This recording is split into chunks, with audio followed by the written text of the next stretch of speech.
কবরের প্রশ্ন হবে মোট 5টা। কয়টা? কবরের প্রশ্ন হবে মোট 5টা। ফেরেশতারা করবেন 4টা, আল্লাহ রাব্বুল আলামিন স্বয়ং করবেন 1টা। মোট কয়টা হলো? 5টা। কবরের ভিতরে সর্বপ্রথম যেটা প্রশ্ন হবে সেটা হচ্ছে নামাজের। কিসের প্রশ্ন হবে? কবরের ভিতরে সর্বপ্রথম যেটা প্রশ্ন হবে সেটা হচ্ছে নামাজের। রাসূল সাল্লাল্লাহু আলাইহি ওয়াসাল্লাম বলেছেন, আউয়ালু মা ইউহাসিবু বিহিল আবদু ইয়াউমাল কিয়ামাতি আস-সালাহ। কিয়ামতের দিন প্রথম প্রশ্ন হবে নামাজের। একজন মানুষ যখন মারা যায় তার কিয়ামত শুরু হয়ে যায়। কি বলেছি? একজন মানুষ যখন মারা যায় তার কিয়ামত শুরু হয়ে যায়। তাহলে কবর হচ্ছে তার কিয়ামতের একটি অংশ। কবরের ভিতরে প্রশ্ন উত্তর হবে, সেখানে প্রথম প্রশ্ন হবে নামাজের। হাসরের ময়দানে সেখানেও প্রথম প্রশ্ন হবে নামাজের। আর আমলনামা যখন আপনার হাতের ভিতরে দেওয়া হবে তখনও প্রথম প্রশ্ন হবে নামাজের। তাহলে নামাজের গুরুত্বটা কতটুকু? কি বলেছি? এই নামাজের প্রশ্নের উত্তর যে আনসার করতে পারবে, আল্লাহ রাব্বুল আলামিন কিয়ামত থেকে শুরু করে একবারে জান্নাত পর্যন্ত সমস্ত প্রশ্নগুলো তার জন্য সহজ করে দেবে। সুবহানাল্লাহ। আর যে ব্যক্তি এই নামাজের প্রশ্নে ধরা খেয়ে যাবে, সেই ব্যক্তি সমস্ত ঘাটে ঘাটে ধরা খেয়ে যাবে, পার পাবে না। জান্নাত যাওয়া পর্যন্ত, জান্নাত জাহান্নাম যাওয়া পর্যন্ত সমস্ত ঘাটে ঘাটে তাকে ধরে দেবেন। সে প্রশ্নের উত্তরগুলো সঠিকভাবে দিতে পারবে না। ফায়াকুলানি লাহু মির রাব্বিক। আল্লাহ রাব্বুল আলামিন যে প্রশ্নটা করবেন সেটা হচ্ছে মনস্তাত্ত্বিক প্রশ্ন। ফেরেশতারা যেটা প্রশ্ন করবেন সেটা হচ্ছে ভাইবা প্রশ্ন। একজন মানুষকে যখন কবরস্থ করা হয়, কবরস্থ করার পরে যখন তাকে তোলা হয়, আল্লাহ রাব্বুল আলামিন ওই সূর্যটাকে ডুবন্ত অবস্থায় তার কাছে ধরা দেয়। প্রিয় হাজরিন, আমরা কবরের জগৎ নিয়ে আলোচনা করছিলাম। আমরা গত জুমায় কবরের আযাবের ভয়াবহতা সম্পর্কে আমরা আলোচনা করেছি। আমরা দেখেছি রাসূল সাল্লাল্লাহু আলাইহি ওয়াসাল্লাম কবরের আযাব থেকে পানা চাইতেন, সাহাবীরা কবরের আযাব থেকে পানা চাইতেন এবং তারা কবরের আযাব থেকে মুক্তি পাওয়ার জন্য তারা উদ্গ্রীব ছিলেন। রাসূল সাল্লাল্লাহু আলাইহি ওয়াসাল্লামের হাদিস থেকে জেনেছি কবরের আযাব সত্য এবং কবরে যারা ভালো মানুষ হবে তাদের কবর থেকেই তাদের আল্লাহ রাব্বুল আলামিনের নাজ নেয়ামত শুরু হয়ে যাবে। আর যারা খারাপ মানুষ, যারা বদকার, তাদের কবর থেকেই তাদের আযাব শুরু হয়ে যাবে। সেজন্য আমাদের আমলি জিন্দেগি আরো ভালো করা দরকার, অর্থাৎ আমলের উপর থাকা দরকার। কার কবর কেমন হবে সেটা তার আমলের উপর নির্ভর করবে। কারো কারো জন্য কবরটা হয়ে যাবে জাহান্নামের গর্ত, কারো কারো জন্য কবরটা হয়ে যাবে জান্নাতের বাগান। রাসূল সাল্লাল্লাহু আলাইহি ওয়াসাল্লাম বলেছেন, আল কবরু রাউযাতুম মির রিয়াজিল জান্নাহ আও হুফরাতুম মিন হুফারিন নার। কারো কারো জন্য কবরটা হয়ে যাবে জান্নাতের বাগান, আবার কারো কারো জন্য কবরটা হয়ে যাবে জাহান্নামের গর্ত। সেজন্য আমরা যখন আমাদের মৃত আত্মীয় স্বজন এবং আমাদের পাড়া প্রতিবেশীর জানাজায় যাই, তখন আমাদেরও কিছু করণীয় রয়েছে। জানাজা দিয়ে চলে আসা, তারপরে ওখানে জানাজায় কিছুক্ষণ অবস্থান করব নাকি চলে আসব, অর্থাৎ আমাদের সমস্ত আমলটা হওয়া দরকার রাসূল সাল্লাল্লাহু আলাইহি ওয়াসাল্লাম যেভাবে আমল করেছেন। অতিরিক্ত কিছু করা আমাদের জন্য দরকার নেই। আমরা অতিরিক্ত কিছু করতে গিয়ে আমরা বরঞ্চ রাসূল সাল্লাল্লাহু আলাইহি ওয়াসাল্লামের সুন্নাহর পরিপন্থী কাজগুলো করে ফেলি। রাসূল সাল্লাল্লাহু আলাইহি ওয়াসাল্লাম কি করেছেন? মাইয়িতকে কবর দেওয়ার পরে তার হাদিসের ভিতরে রাসূল সাল্লাল্লাহু আলাইহি ওয়াসাল্লাম জানিয়ে দিয়েছেন। রাসূল সাল্লাল্লাহু আলাইহি ওয়াসাল্লাম বলেন, كان النبي صلى الله عليه وسلم إذا فرغ من دفن الميت وقف عليه وقال استغفروا لأخيكم وسلوا له التثبيت فإنه الآن يسأل। রাসূল সাল্লাল্লাহু আলাইহি ওয়াসাল্লাম বলেন, মৃত ব্যক্তিকে দাফন করার পর তার কবরের কাছে কিছুক্ষণ অপেক্ষা করো। অর্থাৎ রাসূল সাল্লাল্লাহু আলাইহি ওয়াসাল্লাম মৃত ব্যক্তিকে দাফনের পরে তার কবরের কাছে কিছুক্ষণ অপেক্ষা করতেন, দাঁড়াতেন। ওয়াকালা ইস্তাগফারু লিআখিকুম, এবং তিনি সাহাবীদেরকে বলতেন যে তোমার ভাইয়ের জন্য তোমরা আল্লাহ রাব্বুল আলামিনের কাছে প্রার্থনা কামনা করো, প্রার্থনা করো, ক্ষমা প্রার্থনা করো। কেন? ওয়াসালু লাহু তাসবিতা ফাইন্নাহু আনা ইউসআল, তোমার এই ভাই তাকে যেন আল্লাহ রাব্বুল আলামিন কবরের মধ্যে ঈমানের উপর অটল রাখে, সেজন্য তোমরা তোমাদের ভাইয়ের জন্য ক্ষমা প্রার্থনা করো। আল আনা ইউসআল, কিছুক্ষণ পরেই, অর্থাৎ এখন তাকে প্রশ্ন করা হবে। তাহলে কবরের ভিতরে প্রশ্ন আছে না নাই? আছে। সেজন্য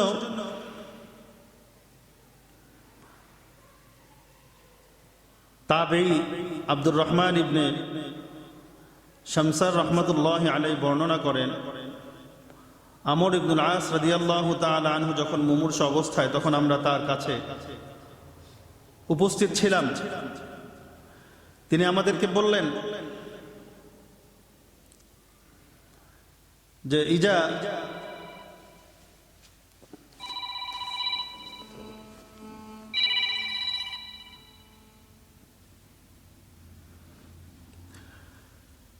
তিনি আমাদেরকে বললেন, ইজা দাফাতুমুনি ফাআকিমু হাওলা কবরি কদরা মা তুনহারু জুজুন ওয়া ইউকসামু লাহমাহা হাত্তা। আমি যদি মৃত্যুবরণ করি, তাহলে তোমরা কবর দিয়ে চলে এসো না। একটি উট জবাই করে তার মাংস বানাতে, এটা বিলি করতে যতক্ষণ লাগে ততক্ষণ তোমরা সেখানে দাঁড়িয়ে থেকো। কেন? যেন তোমাদের মাধ্যমে আমি নিঃসঙ্গতা দূর করতে পারি, আর কবরের ফেরেশতাদের প্রশ্নের উত্তর যেন আমি দিতে পারি, সেজন্য তোমরা আমাকে ফেলে চলে যেও না। তাহলে আমরা কি করি? আমাদের আত্মীয় স্বজন মারা যাওয়ার পরে অনেকে জানাজা দিয়েই চলে যায়, আবার অনেকে কবর পর্যন্ত যায়, যাওয়ার পরে তাড়াহুড়া করে কবর দিয়ে চলে আসে। রাসূল সাল্লাল্লাহু আলাইহি ওয়াসাল্লাম কি করতেন? কবর দেওয়ার পরে তারপরে তিনি দোয়া করতেন। নামাজের পরে দোয়া করতেন না, গত জুমায় বলেছি। এটা বিদআত। এই সমস্ত বিষয়গুলো আমরা জানি না। বলে যে দোয়া করলে অসুবিধা কি? অনেক কিছু করলেই তো অসুবিধা নাই, নাকি? নামাজ এক রাকাত বেশি পড়লে অসুবিধা কি? অসুবিধা আছে না? কেন করি না? তার কারণ হচ্ছে রাসূল সাল্লাল্লাহু আলাইহি ওয়াসাল্লাম ওভাবে আমাদেরকে শেখান নাই। আমরা এই যে কবরের ভিতরে গিয়ে আমরা এই যে খেজুর গাছ পুঁতে দেই না, এটা রাসূল সাল্লাল্লাহু আলাইহি ওয়াসাল্লাম জীবনে একবার করেছেন।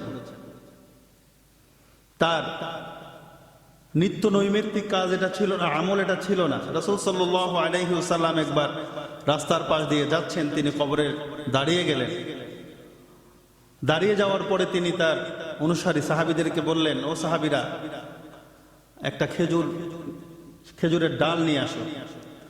খেজুরের ডাল নিয়ে আসার পরে তিনি ওটাকে দুই টুকরা করলেন, মাঝখান দিকে ফেরে একটা এখানে দিলেন আর একটা ওখানে দিলেন। তিনি বললেন যে এই খেজুর গাছ না শুকানো পর্যন্ত আল্লাহ রব্বুল আলামিন হয়তো তাদেরকে কবরের আযাবকে কিছুটা লাঘব করবে। রাসূল সাল্লাল্লাহু আলাইহি ওয়াসাল্লাম জীবিত থাকতে অনেক সাহাবীরা মৃত্যুবরণ করেছেন না? করেছেন। অনেক সাহাবী মৃত্যুবরণ করেছেন। কোন সাহাবীর কবরে তিনি খেজুরের গাছ পুঁতে দিয়েছেন এমন কোন নজির নাই, এমন কোন হাদিস নাই। আর রাসূল সাল্লাল্লাহু আলাইহি ওয়াসাল্লাম যেটা নিত্য নৈমিত্তিক করে নাই সেটা সুন্নাহ হতে পারে না। পারে কি? সুন্নাহ হতে পারে? রাসূল সাল্লাল্লাহু আলাইহি ওয়াসাল্লাম জীবনে একবার করেছেন, এটা কি সুন্নাহ? না। রাসূল সাল্লাল্লাহু আলাইহি ওয়াসাল্লাম জীবনে একবার দাঁড়িয়ে প্রস্রাব করেছেন, এটা কি সুন্নাহ?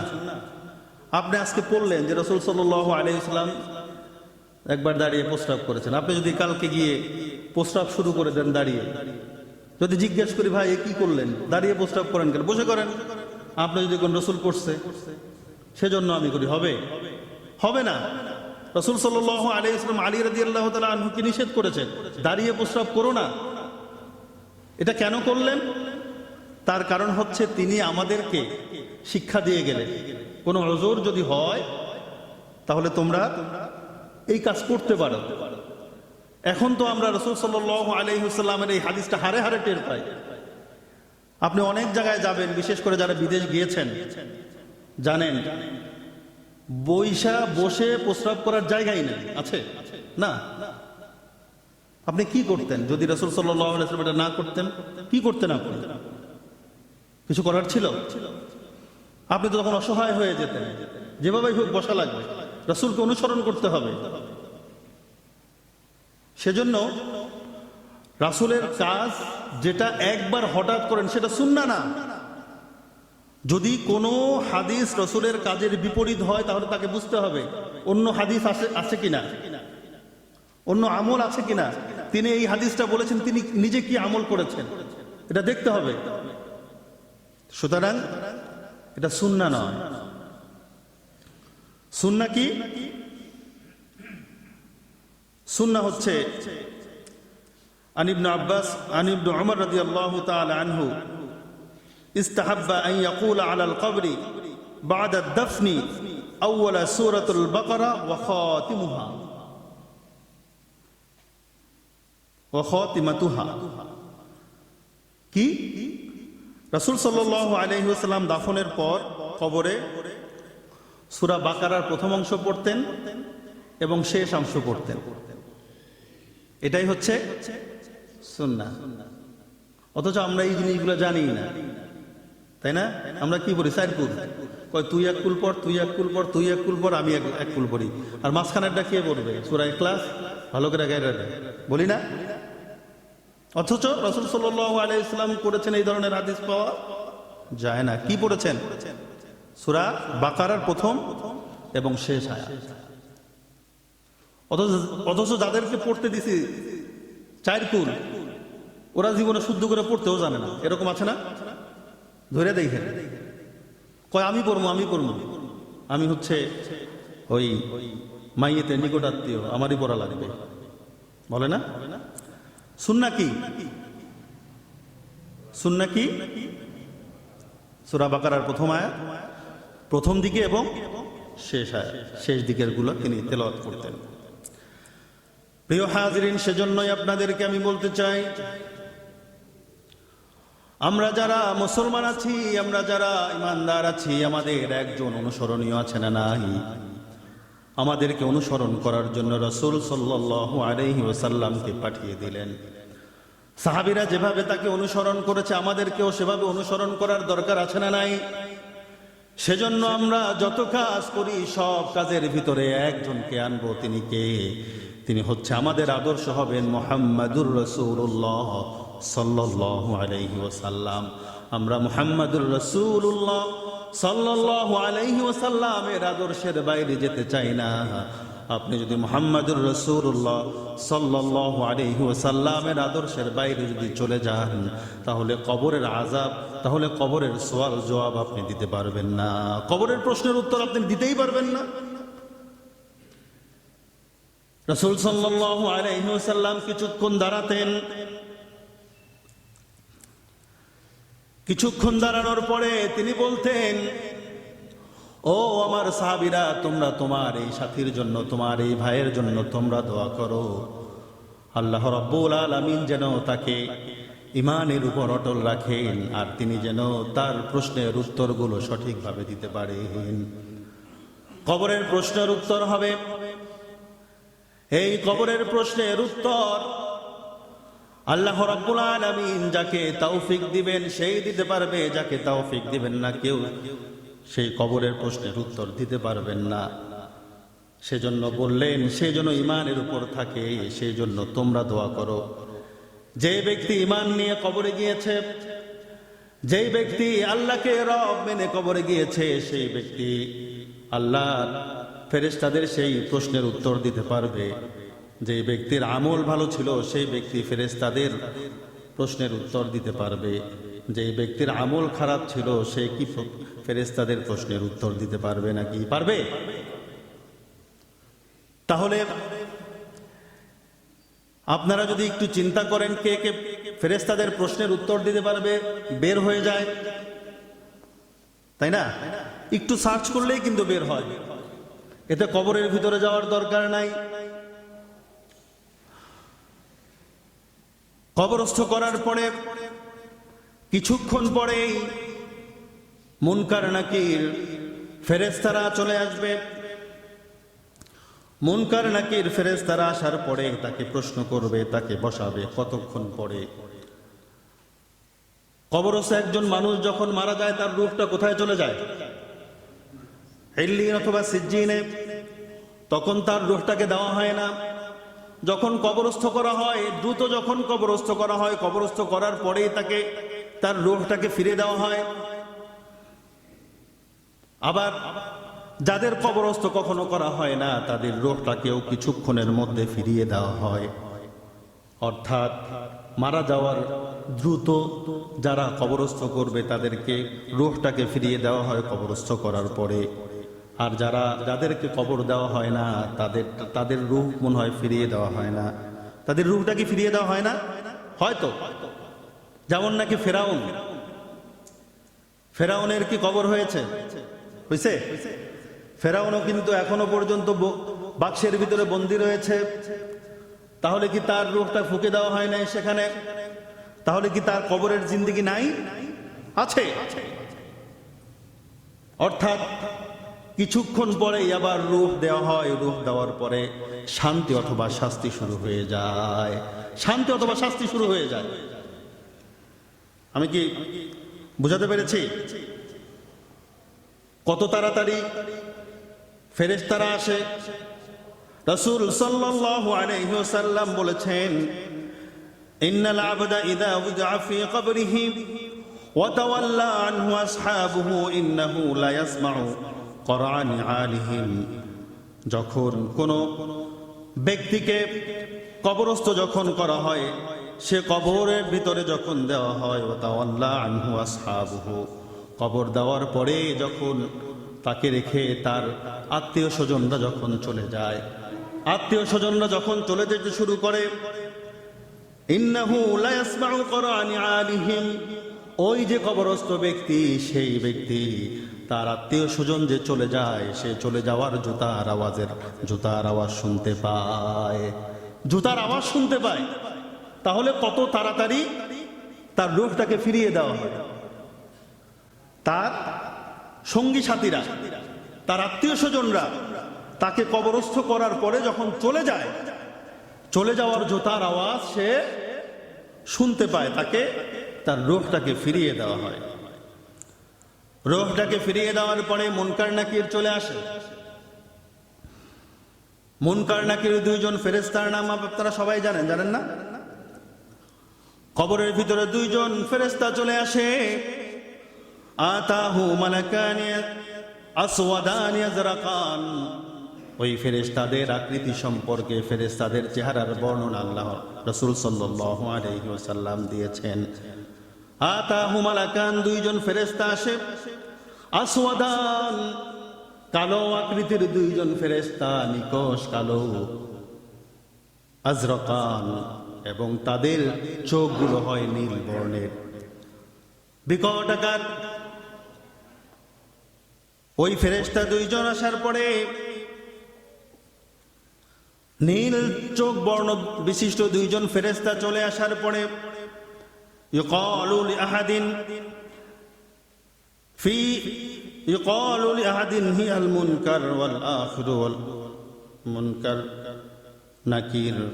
একজনের নাম হচ্ছে মুনকার আর একজনের নাম হচ্ছে নাকির। দুইজন ফেরেশতা, একজনের নাম মুনকার আর একজনের নাম নাকির। তাদের গায়ের রং কেমন হবে? কালো। কালো মানুষ দেখলে মানুষ ভয় পায় না? ধরেন বিরাট দৈত্য আকার ফর্সা মানুষ আর একজন কালো মানুষ, ভয় পায় কারে? কালো মানুষ। ফেরেশতারা দেখে ফেরেশতাদেরকে দেখলেই ভয় পাবে। যখন তাকে জাগিয়ে তোলা হবে দেখলেই ভয় পাবে। চোখের দিকে তাকালে চোখগুলো নীল বর্ণ বিশিষ্ট। ফায়ুজিলিসানিহি, তাকে বসায়, তাকে তুলে জাগ্রত করার পরে বসানোর পরে ফায়াকুলানি লাহু মির রাব্বুকা ওয়া মান দীনুকা ওয়া মান নাবিয়ুকা, তারপরে তাকে প্রশ্ন শুরু করে দেয়। কবরের ভিতরে প্রশ্ন হবে কয়টা? কয়টা? জোরে বলতে হবে। কয়টা? 3টা। একজনে কইছে 4টা। কাটটা নিব? আর একজনে কয় 5টা। এখানে আমি এর আগে আলোচনা করেছিলাম কবরের প্রশ্ন সম্পর্কে। ধারাবাহিকভাবে আলোচনা যেহেতু আসছে, কবরের প্রশ্ন হবে মোট 5টা। কয়টা? কবরের প্রশ্ন হবে মোট 5টা। ফেরেশতারা করবেন 4টা, আল্লাহ রাব্বুল আলামিন স্বয়ং করবেন 1টা। মোট কয়টা হলো? 5টা। কবরের ভিতরে সর্বপ্রথম যেটা প্রশ্ন হবে সেটা হচ্ছে নামাজের। কিসের প্রশ্ন হবে? কবরের ভিতরে সর্বপ্রথম যেটা প্রশ্ন হবে সেটা হচ্ছে নামাজের। রাসূল সাল্লাল্লাহু আলাইহি ওয়াসাল্লাম বলেছেন, আউয়ালু মা ইউহাসিবু বিহিল আবদু ইয়াউমাল কিয়ামাতি আস-সালাহ। কিয়ামতের দিন প্রথম প্রশ্ন হবে নামাজের। একজন মানুষ যখন মারা যায় তার কিয়ামত শুরু হয়ে যায়। কি বলেছি? একজন মানুষ যখন মারা যায় তার কিয়ামত শুরু হয়ে যায়। তাহলে কবর হচ্ছে তার কিয়ামতের একটি অংশ। কবরের ভিতরে প্রশ্ন উত্তর হবে, সেখানে প্রথম প্রশ্ন হবে নামাজের। হাসরের ময়দানে সেখানেও প্রথম প্রশ্ন হবে নামাজের। আর আমল নামা যখন আপনার হাতের ভিতরে দেওয়া হবে তখনও প্রথম প্রশ্ন হবে নামাজের। তাহলে নামাজের গুরুত্বটা কতটুকু? কি বলেছি? এই নামাজের প্রশ্নের উত্তর যে আনসার করতে পারবে, আল্লাহ রাব্বুল আলামিন কিয়ামত থেকে শুরু করে একবারে জান্নাত পর্যন্ত সমস্ত প্রশ্নগুলো তার জন্য সহজ করে দেবে। সুবহানাল্লাহ। আর যে ব্যক্তি এই নামাজের প্রশ্নে ধরা খেয়ে যাবে, সেই ব্যক্তি সমস্ত ঘাটে ঘাটে ধরা খেয়ে যাবে, পার পাবে না। জান্নাত যাওয়া পর্যন্ত, জান্নাত জাহান্নাম যাওয়া পর্যন্ত সমস্ত ঘাটে ঘাটে তাকে ধরে দেবেন। সে প্রশ্নের উত্তরগুলো সঠিকভাবে দিতে পারবে না। ফায়াকুলানি লাহু মির রাব্বিক, আল্লাহ রাব্বুল আলামিন যে প্রশ্নটা করবেন সেটা হচ্ছে মনস্তাত্ত্বিক প্রশ্ন। ফেরেশতারা যেটা প্রশ্ন করবেন সেটা হচ্ছে ভাইবা প্রশ্ন। একজন মানুষকে যখন কবরস্থ করা হয়, কবরস্থ করার পরে যখন তাকে তোলা হয়, আল্লাহ রাব্বুল আলামিন ওই সূর্যটাকে ডুবন্ত অবস্থায় তার কাছে ধরা দেয়। কি বলেছি? ডুবন্ত অবস্থায় সে দেখতে পায়, ডুবন্ত অবস্থায় দেখতে পায়। ইযা দাখালাল মাইয়িতুল কবর মুসিলাত লাহু শামসু ইনদা গুরুবিহা ফায়জলিসু ওয়া ইমসাহু আইনাইহি ওয়া ইয়াকুলু দাউনি উসাল্লি। ফেরেশতারা যখন যাবে, যাওয়ার পরে যখন তাকে প্রশ্ন করবে মার রব্বুকা ওয়া মান দীনুকা ওয়া মান নাবিয়ুকা, ফেরেশতাদের চেহারার বর্ণনা দিয়েছি দেখে ভয় পেয়ে যাবে। ওই ধরনের ফেরেশতা যদি আসে তাহলে আপনি যদি মুমূর্ষু অবস্থায় থাকেন আপনার ভয় লাগবে কি লাগবে না? এই ভয়যুক্ত অবস্থায় আল্লাহ রাব্বুল আলামিন সূর্যটাকে ডুবন্ত অবস্থায় তার কাছে খাড়া করে দেবে। আল্লাহ পারবে না? পারবে না? ডুবন্ত অবস্থায়। কেউ যদি জোহরের নামাজের সময় মারা যায় তার জন্য ডুবন্ত অবস্থায়, কেউ যদি আসরের সময় মারা যায় তার জন্য ডুবন্ত অবস্থায় হাজির করবেন। কেউ যদি এশার নামাজের সময় মারা যায় তার জন্য ডুবন্ত অবস্থায় হাজির করবেন সূর্যটাকে। ডুবন্ত অবস্থায় হাজির হওয়ার পরে ফেরেশতারা যখন তাকে বসাবেন বলবে মার রব্বুকা ওয়া মান দীনুকা, আপনাদের কাছে আমি প্রশ্ন করতে চাই, একজন নামাজি ব্যক্তি যে আসরের নামাজ পড়ে নাই তার অবস্থা কি হবে? যে আসরের নামাজ পড়ে নাই তার অবস্থা কি হবে? ফেরেশতারা বলবে মার রব্বুকা ওয়া মান দীনুকা ওয়া মান নাবিয়ুকা। ফেরেশতাদের দিকে তার নজর নাই।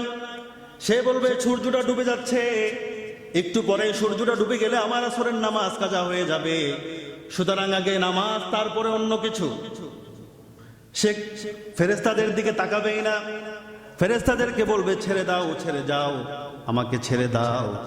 মুনকার নাকির, মুনকার নাকির কোনোদিন আমরা দেখেছি? সে হচ্ছে অপরিচিত আমাদের জন্য, ঠিক কিনা? কোনো মানুষের যদি, যারা নামাজ আদায় করে, যাদের মনের ভিতরে নামাজের জন্য তোলপাড় হয়, সেই ব্যক্তি আগে চাইবে যে নামাজ আদায় করে, ঠিক কিনা? একটু পরেই নামাজ কাজা হয়ে যাবে, আমি নামাজ আদায় করতে পারবো না। বাবাও যদি ডাকে পিছন থেকে বলবে যে বাবা পরে কথা বলবো, আগে নামাজ আদায় করে নেই। ঘুম থেকে উঠেছেন, মাও ডাক দেয় নাই। আপনি যদি দেখেন সূর্যটা ডুবে যাচ্ছে আর 5 মিনিট 10 মিনিট আছে, এই 5-10 মিনিট যদি আমি আসরের নামাজটা আদায় করতে না পারি কাজা হয়ে যাবে। আপনার মাও যদি পিছন থেকে ডাকে আপনি বলবেন যে মা পরে কথা বলবো, আগে নামাজটা আদায় করে নেই। আর যদি অপরিচিত হয়, কেউ যদি আপনাকে ডাকতে এসে কথা বলে, বলবেন যে ভাই পরে কথা, এখন তো কোনো কথা করার সময়ই নাই। আপনি কি তার দিকে তাকাবেন? তাকাবেনই না, আপনি যদি নামাজি হন। এইভাবে করে যখন ডুবন্ত অবস্থায় সূর্যকে যখন লাগবে, তখন ওই মানুষটা বলবে দাউনি উসল্লি, দাউনি উসল্লি, আমাকে ছেড়ে দাও, আমি আগে নামাজ আদায় করব, তারপরে তোমার প্রশ্নের উত্তর। সুবহানাল্লাহ পড়ে। কিসের মান রব্বুকা, কিসের মান নাবিয়ুকা, কিসের মান দীনুকা? আগে নামাজ আদায় করে নেই, নামাজের সময় চলে যাচ্ছে, পরে কথা, চিনি না, বাদ দাও, ছেড়ে দাও, নামাজ আদায় করি। এরকম মানুষ আমাদের পৃথিবীতে নাই? আছে। গাড়ি ছেড়ে দিচ্ছে, গাড়ির টিকিট কাটা আছে, বলে যে চলে যাক, আগে নামাজটা আদায় করে নেই। আছে না নাই? আছে, অনেক মানুষ আছে। এবার আমি আপনাদের কাছে প্রশ্ন করতে চাই, এই যে আজকে জুমার নামাজ আদায় করতে আসবে, অনেক মানুষ জুমার নামাজ আদায় করবে আজকে। এই জুমার নামাজ আদায়ের পরে আর 1 সপ্তাহ কোনো নামাজের সাথে সম্পর্ক থাকবে না, এমন মানুষ আসবে না? আসবে না?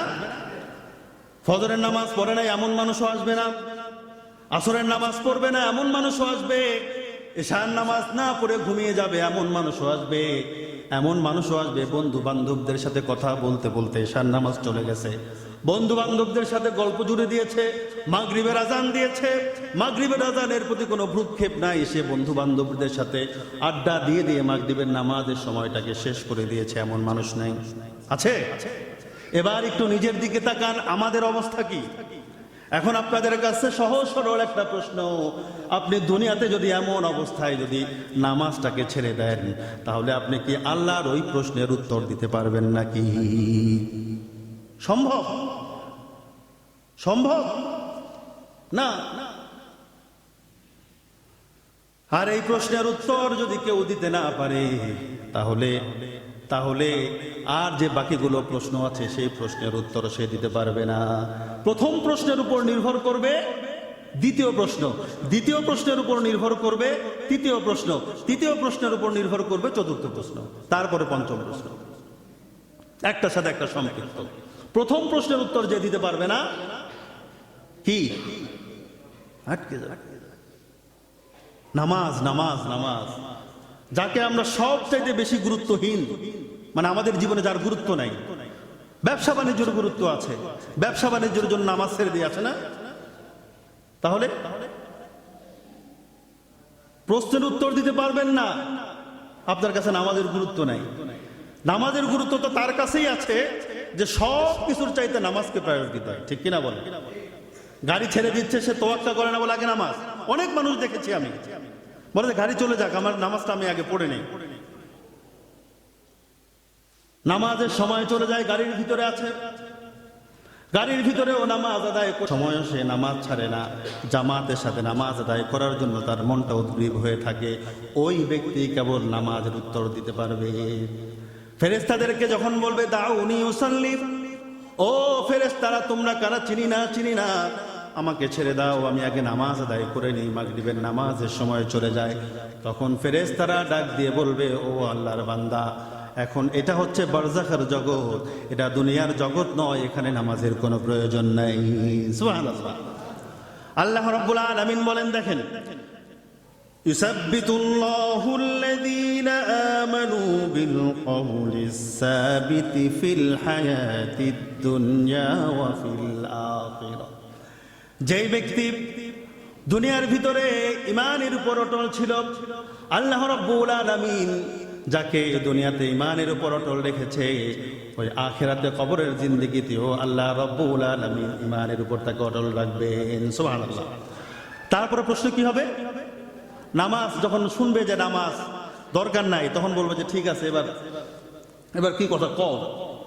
তখন বলবে যে মার রব্বুকা। কি বলবে? তোমার রব কে? প্রশ্নটা অনেক সোজা না? অনেক সোজা। মার রব্বুকা, তোমার রব কে? আমরা বলে দেবো রব্বি আল্লাহ, আমাদের রব কে? আমাদের রব কে? ওরে আল্লাহ, সবাই মনে হয় যায় খাবেন তো নাকি? মহিলারা থাকলে আমার মনে হয় মহিলাদের আওয়াজের সাথে বড় হইতো। আমাদের রব কে? আরো জোরে বলতে হবে, আমাদের রব কে? আমাদের রব হচ্ছে আল্লাহ। প্রথম প্রশ্ন কি হবে? মার রব্বুকা, তোমাদের রব কে? যারা আল্লাহকে সর্বক্ষেত্রে রব বলে স্বীকার করে নিয়েছে, তারাই শুধু উত্তর দিতে পারবে। এবার বলেন তো দেখি, এই যে প্রশ্ন করলো মার রব্বুকা, এটা আরবিতে হবে না ইংরেজিতে? আরবিতে। আরবি সবাই পারেন? পারেন না? আরবি যদি না পারেন তাহলে উত্তর কিভাবে দিবেন? কোন আরবি পারলে কি উত্তর দেওয়া যাবে? আরবি পারলে উত্তর দেওয়া যাবে? আবু জেহেল আরবি পারতো না? পারতো? আবু লাহাব আরবি পারতো না? পারতো। তাহলে তারা কি উত্তর দিতে পারছে? পারে নাই। তার অর্থ হচ্ছে আরবি জানলেই উত্তর দিতে পারবে না, উত্তরটা নির্ভর করবে তার আমলের উপর। আর আল্লাহ রাব্বুল আলামিন যাকে ঈমানের উপর অটল রাখবেন, সেই কেবল উত্তরগুলো দিতে পারবে। আল্লাহ রাব্বুল আলামিন বলবেন, ও আমার বান্দা, ইউসাব্বিতুল্লাহুল্লাযীনা আমানু বিল কওলিস সাবিতি ফিল হায়াতিদ দুনিয়া ওয়া ফিল আখিরাহ। আমি তোমাকে এই যে দুনিয়াতে ঈমানের উপর অটল রেখেছিলাম, তুমি ঈমানের উপর চলেছো, অনেক কষ্ট করেছো, জীবনে কবরের ভিতরে এসেছো, আমি রব্বুল আলামিন তোমাকে ঈমানের উপর অটল রাখার জন্য দায়িত্ব নিয়ে নিলাম। সুবহানাল্লাহ। আল্লাহ রব্বুল আলামিন যার দায়িত্ব নেবে সেই উত্তর দিতে পারবে, আর যার দায়িত্ব আল্লাহ রব্বুল আলামিন নেবে না, সে উত্তর দিতে। এখন আপনাদের কাছে আমি প্রশ্ন করতে চাই, যেই ব্যক্তি নামাজের উত্তর দিতে পারেন নাই, তার দায়িত্বটাকে আল্লাহ নেবে নাকি? আল্লাহ রাব্বুল আলামিন আপনার দায়িত্ব নেবে না। আপনি ফজরের নামাজ আদায় করেন নাই, আপনি জোহরের আগে আগে আপনার মৃত্যু হতে পারে কি পারে না? জোহরের নামাজ আদায় করেন নাই, আপনার জোহরের আসরের আগে কিন্তু আপনার মৃত্যুটা হতে পারে। তাহলে ফেরেশতাদের প্রশ্নের উত্তর আপনি কিভাবে দিবেন? নিজেই তো নামাজ না পড়ে চলে গিয়েছেন। চিন্তা করেন তো একটু দেখি, কত বড় কথা। নামাজের গুরুত্বটা কিভাবে দেওয়া উচিত? সব কিছুর চাইতে বেশি, ঠিক কিনা? সব কিছুর চাইতে বেশি। কেন? কেন? ব্যবসা বাণিজ্যের চাইতে বেশি, আপনার চাকরি বাকরির চাইতে বেশি। কেন? তার কারণ আমরা বলেছি আলাস্তু বিরব্বিকুম, আমাদের রব কে? আমাদের রব কে? আমাদেরকে জিজ্ঞেস করবে মার রব্বুকা, আমরা প্রশ্নের উত্তর দিতে পারবো? পারবো? প্রশ্নের উত্তর সবাই দিতে পারবে না। প্রশ্নের উত্তর কারা কারা দিতে পারবে? যারা জীবনের প্রতিটা ক্ষেত্রে আল্লাহকে রব হিসেবে মেনে নিয়েছে। কি বলেছি? জীবনের প্রতিটা ক্ষেত্রে আল্লাহকে রব হিসেবে মেনে নিয়েছে। আপনি কি আপনার চাকরি বাকরির ক্ষেত্রে আল্লাহকে রব হিসেবে মেনে নিয়েছেন? আপনি কি আপনার শিক্ষা প্রতিষ্ঠানের ক্ষেত্রে রব হিসেবে মেনে নিয়েছেন নাকি? রব মানতে হবে 6টা বিষয়ের উপর, আমি এর আগে আলোচনা করেছি না? 6টা জায়গায় আল্লাহকে রব হিসেবে মানতে হবে। ব্যক্তিগত জীবনে, পারিবারিক জীবনে, তারপরে আপনার হচ্ছে অর্থনৈতিক জীবনে, তারপরে আপনার আন্তর্জাতিক জীবনে, তারপরে হচ্ছে আপনার রাষ্ট্রীয় জীবনে। এই 6টা জীবনে আপনাকে রব হিসেবে আল্লাহকে মানতে হবে। প্রিয় হাজিরিন, আল্লাহকে রব হিসেবে মানতে হবে। তাহলে আমরা কি সব জায়গায় আল্লাহকে রব হিসেবে মানি? সামান্য টাকার বিনিময়ে আমরা আমাদের ইমানটাকে বিক্রি করে দিই, আছে না? আমি তো আমার পরিচিত এমন আছে, দেখেছি, সরকারি চাকরি করতে গিয়েছে অথবা চাকরির ইন্টারভিউ দিতে গিয়েছে, তাকে বলেছে যে দাড়ি টুপি থাকলে এখানে চাকরি করা যাবে না। দাড়ি কেটে ফেলেছে, টুপি বাদ দিয়ে দিয়েছে, জুব্বা ছেড়ে দিয়েছে, আছে না নাই? তাহলে আমরা কি চাকরি জীবনে আমরা কি আল্লাহকে রব হিসেবে মেনে নিয়েছি? না। অনেকে আছে জানি যে জালেম, সে অন্যায় করে, তারপরও তাকে ভোট দিয়েছি। কেন? বলছি যে সে আমাকে চাকরি দিয়েছে, তাকে ভোটটা দিতেই হবে। সে যতই অন্যায় করুক, সে আমার উপকার করেছে, সুতরাং তাকে ভোট দিতে হবে। আমি আপনাদের কাছে জিজ্ঞেস করতে চাই, সে কি চাকরির ক্ষেত্রে আল্লাহকে রব হিসেবে মেনে নিয়েছে? সে রব হিসেবে মেনে নিয়েছে ওই নেতাকে মেনে নিয়েছে। কেন? সে মনে করেছে যে আমাকে সে চাকরি দিয়েছে, আমার রবকে ওই নেতা যদি আমাকে চাকরি না দিত, আমি হয়তো আমার রিজিকের ব্যবস্থা হতো না। এরকমই তো মনে করেছে, ঠিক কিনা? একটু সূক্ষ্মভাবে একটু চিন্তা করে দেখেন তো দেখি, একটা চাউল বানানোর ক্ষমতা কি কারো আছে? বলেন তো দেখি। অনেক মানুষ আছে যারা শুধুমাত্র টাকার জন্য ইমানটাকে বিক্রি করে দিচ্ছে, মুসলমান থেকে খ্রিস্টান হয়ে যাচ্ছে, আছে না নাই? আপনি সামান্য আপনার স্বার্থের কাছে যখন আপনি আপনার ইমানটা বিক্রি করে দিয়েছেন, আপনি ওইখানে গিয়ে আল্লাহকে রব হিসাবে কিভাবে স্বীকৃতি দিবেন? পারবেন না তো, পারবেন না, বলতে পারবেন না যে রব্বি আল্লাহ। অনেকেই তো নিজেকে, আমরা কি বান্দা নাকি রব? আমরা বান্দা। আমরা কি আল্লাহর বান্দা, আবদুল, আল্লাহর বান্দা। রবকে আল্লাহ। রুহের জগতে আল্লাহর সাথে আমাদের পরিচয় হয়েছে রব শব্দ দিয়ে। রব শব্দটা ছোট নয়, সৃষ্টিকর্তার রব এক নয়। রুহের জগতে আল্লাহ রাব্বুল আলামিন আমাদেরকে প্রশ্ন করেছিলেন, আলাস্তু বিরব্বিকুম, আমি কি তোমাদের রব নই? আমরা কি বলেছিলাম? আমরা বলেছিলাম ক্বালু বালা, হ্যাঁ আপনি আমাদের রব। অনেক মানুষ আছে যারা নিজেদেরকে রব বলে দাবি করে না? কে করেছিল? ফেরাউন, আনা রব্বুকুমুল আ'লা। আর কে করেছিল? নমরুদ করেছিল না? সে বলেছে আলাম তারা ইলাল্লাযী হাজা ইব্রাহিম ফি রাব্বিহি আন আতাহুল্লাহুল মুলক, ইব্রাহিম আমি তোমার রব। নাউযুবিল্লাহ। আর আমরা কি বলেন তো দেখি? আমরা আল্লাহ রাব্বুল আলামিনের গোলাম। আমরা কি গোলাম? গোলামের কি কোনো স্বাধীনতা থাকে? স্বাধীনতা থাকে না। আল্লাহ রাব্বুল আলামিন যেটা বলবে সেটাই মেনে নেওয়ার নাম হচ্ছে গোলাম, ঠিক কিনা বলে? আল্লাহ রাব্বুল আলামিন বলেছেন সুদ খাওয়া যাবে না, আমরা সুদ খাই। আল্লাহ রাব্বুল আলামিন বলেছেন ঘুষ খাওয়া যাবে না, আমরা ঘুষ খাই। আল্লাহ রাব্বুল আলামিন বলেছেন বেপরদায় চলা যাবে না, আমরা বেপরদায় চলি। আল্লাহ রাব্বুল আলামিন বলেছেন একমাত্র আমার আইন মানতে হবে, আমরা আল্লাহর আইন বাদ দিয়ে মানুষের আইনের পিছনে পিছনে ঘুরছি, ঠিক কিনা? মানুষের আইনকে বাস্তবায়ন করার জন্য নিজের রক্তগুলো দিয়ে দিচ্ছি, অথচ আল্লাহ রাব্বুল আলামিন বললেন আমি তোমাদের রব। একমাত্র রব যিনি, তিনি আইনদাতা। একমাত্র রব যিনি, তিনি হচ্ছে বিধানদাতা। তোমরা হচ্ছে গোলাম। গোলামরা কখনো আইন বানাতে পারে না। গোলামরা কি আইন বানাতে পারে? না। আইন তো আমি দিয়ে দিয়েছি। কে বলেছেন? আল্লাহ রাব্বুল আলামিন। আল্লাহ রাব্বুল আলামিন কি আমাদের কি আইন দেয় নাই? দিয়েছেন।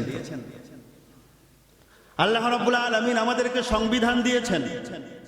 আল্লাহ রাব্বুল আলামিন আমাদেরকে আইন দিয়েছেন। আল্লাহ রাব্বুল আলামিন আমাদেরকে বিধান দিয়েছেন। আল্লাহ রাব্বুল আলামিন কোরআনে কারীমের ভিতরে বলে দিয়েছেন চোর ধরলে তার হাত কেটে দাও। আর আমরা আইন বানিয়েছি চোর ধরলে তাকে জেলে দেওয়া লাগবে। বানিয়েছি না? অথচ আল্লাহ রাব্বুল আলামিন বললেন আলাস্তু বিরব্বিকুম, আমি তোমাদের রব। তোমরা রব না, তোমরা গোলাম। আইন বানানোর ক্ষমতা তোমাদের নাই। একমাত্র আইন বানানোর ক্ষমতা কার আছে? আল্লাহ। অথচ এই আল্লাহর আইনটাকে বাস্তবায়ন করার জন্য আপনি কখনো ভ্রুক্ষেপ করেন নাই। আল্লাহর আইনকে বাস্তবায়ন করার জন্য আপনি কখনো মাঠেও নামেন নাই। আল্লাহর আইনকে বাস্তবায়ন করার জন্য আপনি কখনো চেষ্টাও করেন নাই। এমন লোকও আছে না? নাই, আছে। বাংলাদেশের জমিনের ভিতরে দাঁড়িয়ে বলে মৌলবাদীদেরকে ক্ষমতায় আনতে দিতে চাই না, বাংলার সংবিধানে কোরআনকে আইন হিসেবে মানে আমরা হতে দিতে চাই না, এমন লোক আছে না? নাই, বলেছে না? মির্জা ফখরুল বলেই দিয়েছে যে সে কোরআনকে সংসদে দেখতে চায় না। তাহলে আমি আপনাদেরকে বলি, যেই ব্যক্তি কোরআনকে সংসদে দেখতে চায় না, তার পিছনে পিছনে যারা ঘোরেন তারা কি? তার হাতকে শক্তিশালী করার জন্য যারা সময় দিচ্ছেন, যারা অর্থ দিচ্ছেন, তারা কি? বলেন, মনের ভিতরে প্রশ্ন করেন। যারা এই ধরনের দল করছেন, যারা এই ধরনের সহযোগিতা করছেন, আল্লাহর আইনকে বাস্তবায়ন করার জন্য যারা একটু চিন্তাও করেন না, যারা টাকাও খরচ করেন না, ফিকিরও করেন না, আমি আপনাদের কাছে জানতে চাই, কিয়ামতের মাঠে নয়, ওই কবরে যখন আপনাকে প্রশ্ন করবে মার রব্বুক, আপনি কি উত্তর দিবেন? আল্লাহ রাব্বুল আলামিন আইন দিয়েছেন, আর একটা আইন দিয়েছেন ডক্টর কামাল, বর্তমান যে সংবিধান, ঠিক কিনা? আপনি ডাক্তার কামালের সংবিধানকে সংসদে রাখার জন্য আপনি সচেষ্ট হয়েছেন, অথচ আল্লাহ রাব্বুল আলামিন যে আইন দিয়েছেন ওই আইনকে বাস্তবায়ন করার জন্য আপনার কোনো চেষ্টা নাই। আপনি কিভাবে মানে রব্বি আল্লাহ বলে আপনি কিভাবে উত্তর দিবেন? বলেন তো দেখি, উত্তর দেওয়ার ক্ষমতা আপনার আছে? না। আল্লাহ রাব্বুল আলামিন বলছেন ইউসাব্বিতুল্লাহুল্লাযীনা আমানু বিল কওলিস সাবিতি ফিল হায়াতিদ দুনিয়া, যেই ব্যক্তিরা ঈমানের উপর অটল ছিল এই দুনিয়ার ময়দানে, এই দুনিয়ার মাঠে, আমি রব্বুল আলামিন তাকে কিয়ামতের মাঠেও ঈমানের উপর অটল রাখবো। সুবহানাল্লাহ। তারাই শুধু উত্তর দিতে পারবে, আর কেউ উত্তর দিতে পারবে না। প্রিয় হাজিরিন, আমরা হচ্ছে গোলাম, নিজেদেরকে রব দাবি করছে অনেক মানুষ, অনেকে মুখে দাবি করেছে, অনেকে মুখে দাবি করে না, কর্মে বোঝায় যে আমি তোমাদের রব, আমাকে ছাড়া চলবে না, ঠিক কিনা? সুতরাং একটু ব্রেনের ভিতরে একটু ঢোকান। আপনি যদি কবরের প্রশ্নের উত্তর দিতে চান, আল্লাহকে সর্বক্ষেত্রে রব হিসেবে মানলে তারপরে আপনি দিতে পারবেন। প্রশ্নের উত্তর দেওয়ার জন্য আল্লাহকে সর্বক্ষেত্রে রব হিসাবে আপনাকে মানতে হবে। প্রিয় হাজরিন, আরো কয়টা প্রশ্নের উত্তর রয়ে গেছে?